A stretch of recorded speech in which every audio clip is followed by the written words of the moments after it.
Class is in session. Welcome to Finance University, the only school where the tuition is free and the degree actually pays you back.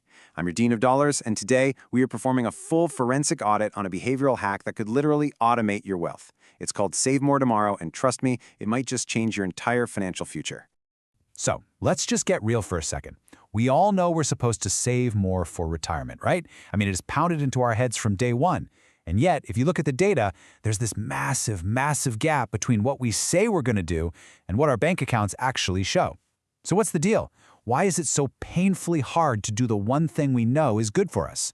In this slide right here, this is basically the story of our lives. On the left, you've got your ambitious future self, dreaming of early retirement, financial freedom, the whole shebang. But then, over on the right, you've got your present self, whose burning desire for a burrito at 11 p.m. somehow always wins. It's this constant tug of war, and it's at the absolute core of the problem. Now, the reason for this financial battle isn't because you're bad with numbers or you don't have enough information. No, the enemy, my friends, is hiding inside your own skull. We're about to take a look at the psychological bugs in our own operating system that are actively and quietly sabotaging our wealth. Okay, first up, the main culprit, present bias. You could call this the official sponsor of credit card debt and all those forgotten New Year's resolutions. See, your brain is just hardwired to want a small reward right now, way more than it wants a much bigger reward later. And that's exactly why skipping a $5 coffee today to help out your 80-year-old self feels like an impossible sacrifice. Next up, we've got loss aversion. Oh, this is a big one. Our brains absolutely hate losing something we already have. So when you think about upping your 401k contribution, you don't frame it as, hey, I'm paying my future self. No, you see it as an immediate pay cut.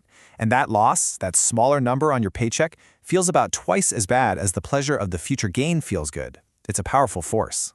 And finally, we have the silent killer of wealth, inertia. It's just the powerful force of doing nothing. It's the path of least resistance, right? It's why you're probably still on that terrible cell phone plan, and it's why you haven't touched your savings rate since the day you were hired. Actually, changing things requires effort. Logging in, finding a form, making a decision. It's just so much easier to do nothing. We call this the lazy tax, and believe me, it costs us a fortune. This quote from the original researchers, Thaler and Bernardi, really just nails it. This isn't a knowledge problem, it's a willpower problem. People genuinely want to do the right thing. They just can't make themselves do it. So that brings up a really powerful question. What if we stopped trying to fight our own brains and instead started working with them? And this brings us to the main event, the Save More Tomorrow plan, or SMART plan for short. Now, this is not just another savings tip. This is a behavioral cheat code. It is an absolutely elegant hack that takes all those psychological flaws we just talked about and it turns them from your biggest enemies into your greatest allies. The plan is just genius in how simple it is. As you can see, it works like this. Step 1. You commit today to saving more, but later. This completely sidesteps present bias because, hey, it doesn't hurt right now. Step 2. You link those savings increases to your future pay raises. This neutralizes loss aversion because your actual take-home pay never goes down. And step 3, the magic bullet. You make it automatic. Once you're in, inertia, that lazy tax, becomes your own personal wealth-building machine. Okay, theory is great. But here at Finance University, we demand proof. We need to see the receipts. Does this cheat code actually work in the real world? Well, it's time for the forensic audit. Let's put the cold, hard data right under the microscope.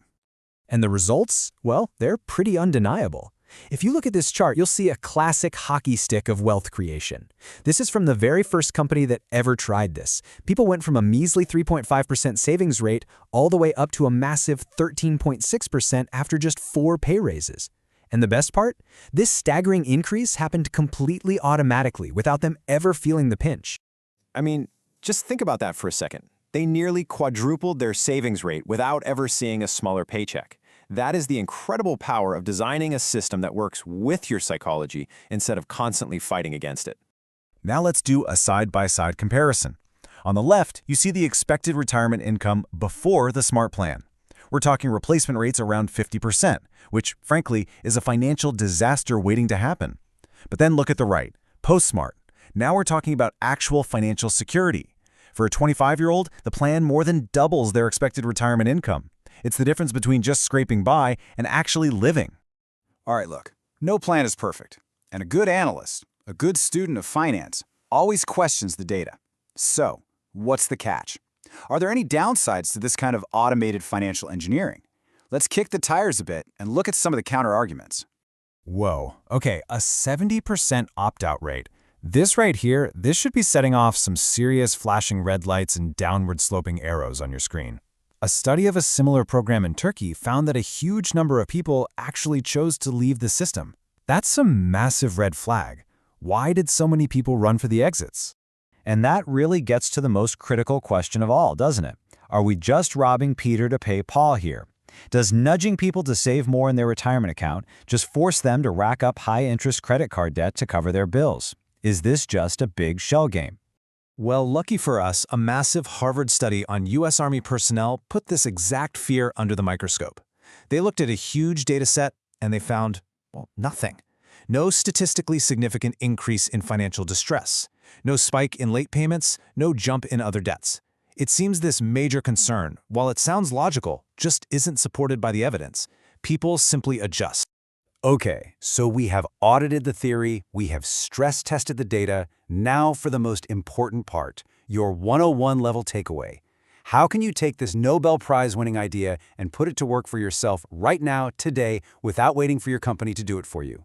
Here it is, your playbook. It's 5 simple steps. Most 401k providers have this feature built right in. It's usually called something like automatic contribution increase. All you have to do is log in, find it, and set it to increase your contribution by just 1 or 2% each year. Now, this is the crucial part. You have to time that increase to happen right around your annual raise. Then, you walk away, you set it, you forget it, and you let the beautiful, beautiful power of inertia make you wealthy. So I'll leave you with the question on your screen. What is the one small 1% change you can automate right now that your future self is going to thank you for? Don't just think about it, take one action today. That's about for today, folks. If you want your financial degree to keep paying you back, make sure to smash that like button and subscribe to join the student body. To keep the lights on here at the university, check out our affiliate links in the description and the pinned comment. It's the best way to support the channel. Remember, we drop fresh knowledge every Wednesday and Saturday. Class dismissed.